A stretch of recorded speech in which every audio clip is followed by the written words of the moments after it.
Hey guys, welcome to the Field of 68 YouTube channel. If you like what you see here, hit that subscribe button and you'll get more college basketball content just like this. The best hire of this cycle, of this carousel, was who? Rick Pitino at St. John's, because the guy has done nothing at the collegiate level his entire life for decades, but win at a pretty significant level. Obviously, you know, what he did at Providence, Kentucky, Louisville, well documented. He also was doing really good things at Iona. That's one where I can't imagine it not working. Now, I've been wrong before. We all have, but Rick Pitino in New York City, motivated to prove himself at the highest level again. I think that works. Ed Cooley, I think at Georgetown is also terrific. Those are my Don't top steal two. everyone's answers. But yeah, I mean, I don't think.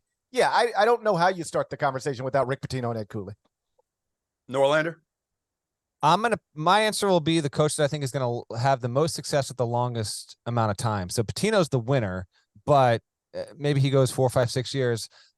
Provided this coach doesn't have so much success that he actually has a door open to him to the NBA, 4, 6, 8 years from now. Ooh. I think there's a real chance that Micah Shrewsbury winds up being the coach at Notre Dame for 15 plus seasons. I think there's a real opportunity here. The fit, his reputation, he knows the area. I think that's got the conference that they're in. I think that's got the best chance at having the most success for the longest period of time. Pitino's the winner because of the resume, guys. But I think that the highest probability of a coach lasting the longest and enduring the most success beyond 1 or 2 cycles is Shrewsbury at Notre Dame. Borzello? I'll go Ed Cooley. I think Pitino's probably the one, but Cooley, I just think it almost seemed, when the job opened, or when the job was rumored to open, it seemed like Ed Cooley was sort of a pipe dream hire, and it just became more realistic as time went on. And I just think that, he's proven himself in the league, proven himself at Providence. Now, he was going outside the region for the first time, which is something of a test, but I really don't see this one failing.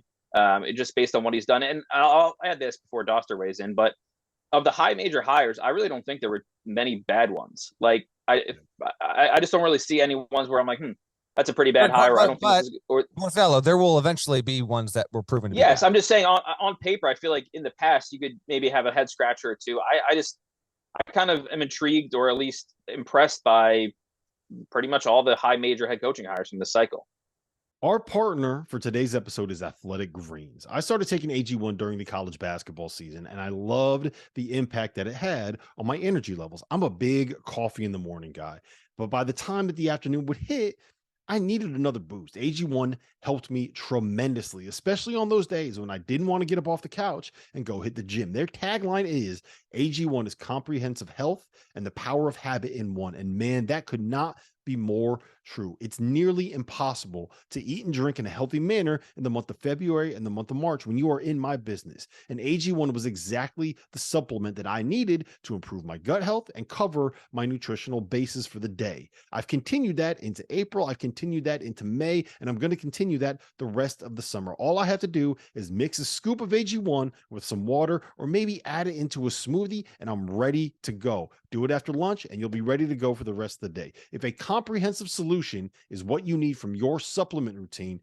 then Athletic Greens is giving you a free 1-year supply of vitamin D and 5 free travel packs with your first purchase. Go to athleticgreens.com/field68. That's field 68 FIELD, the number 6, the number 8, and you can get yours now. So check it out and help support this show. Thanks. Rob, who do you got? Since you guys took all of the ones that were on top of my list, I'll go there's 2 that I really like that I think deserve mention. The first is Mike Rhodes, heading back to Central Pennsylvania, taking over at Penn State. I think that he's won, dating all the way back to his Division III days. He's won at a high level compared to what the expectations are at the program that he has been at.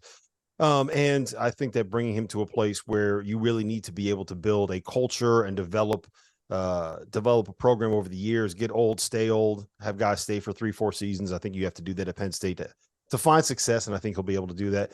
And I like Kim English at Providence. I think you're taking a little bit of a risk there and a little bit of a shot. I mean, yeah, he's got 2 years on his resume.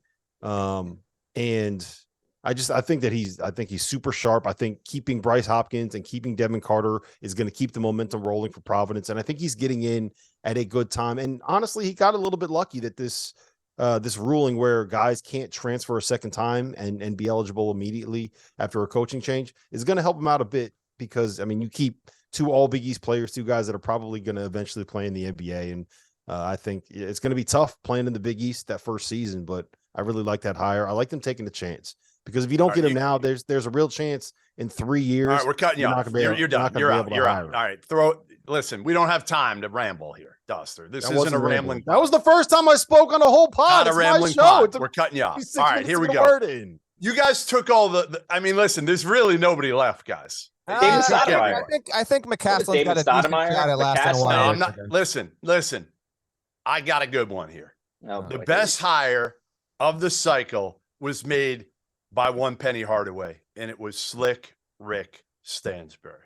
That was the best hire, because right now, Sean Miller is trembling with the thought of losing Davion McKnight. Right now, Chris Beard is trembling with the thought of losing Jamarian Sharp. Slick Rick Stansbury is back in the game. He's going to be neighbors with Parrish. They're going to be hanging out every night, and that was a hell of a hire, period.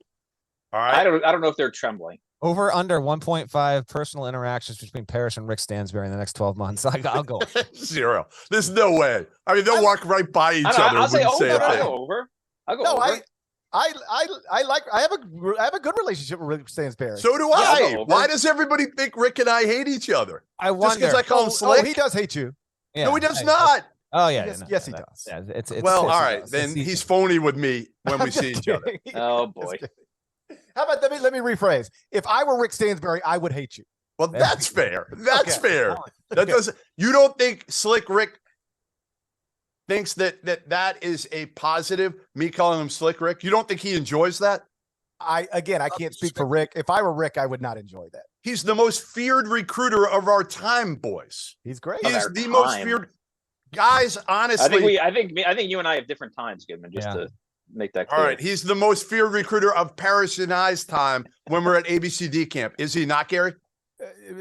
I will say this. Coaches were always very aware of who Rick was recruiting at Mississippi State, and there was often an assumption that you were going to really be up against it if you got down to it's you and Mississippi State. That's all reasonable things. They would leave. They would leave the gym. Slick would walk in with his staff, and they would literally walk out. Anyway, thank you for watching the Field of 68. If you've enjoyed what you've seen here, hit that like button, share this link with your friends, or check out the description for some other places that you can consume Field of 68 content.